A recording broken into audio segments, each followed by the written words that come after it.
সঠিক সময়ে ভোট হলে সুষ্ঠু নির্বাচনের মাধ্যমে বাংলাদেশের প্রধানমন্ত্রী হবেন তারেক রহমান এবং রাষ্ট্রপতি হবেন ডক্টর মোহাম্মদ ইউনূস।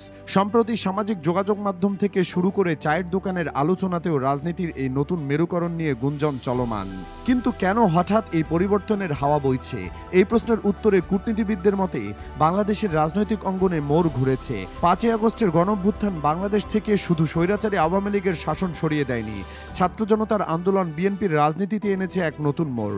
16 বছরেরও বেশি সময় ধরে সক্রিয় দল হয়েও কোনো রাজনৈতিক কাজেই এই দলকে অংশগ্রহণ করতে দেওয়া হয়নি, বরং প্রতি পদে মামলা মোকদ্দমার শিকার হতে হতেই বিএনপির পরিস্থিতি ছিল ভঙ্গুর।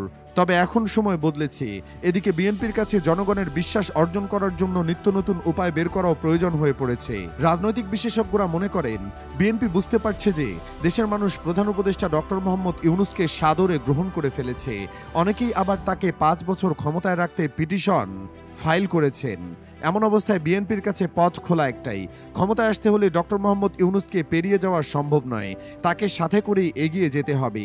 আর এই পরিকল্পনা সফল করতে হলে এখনকার সরকার প্রধানকেই দিতে হতে পারে রাষ্ট্রপতির জায়গা, আর নিজ দলের ভারপ্রাপ্ত চেয়ারম্যান তারেক রহমান হবেন প্রধানমন্ত্রী।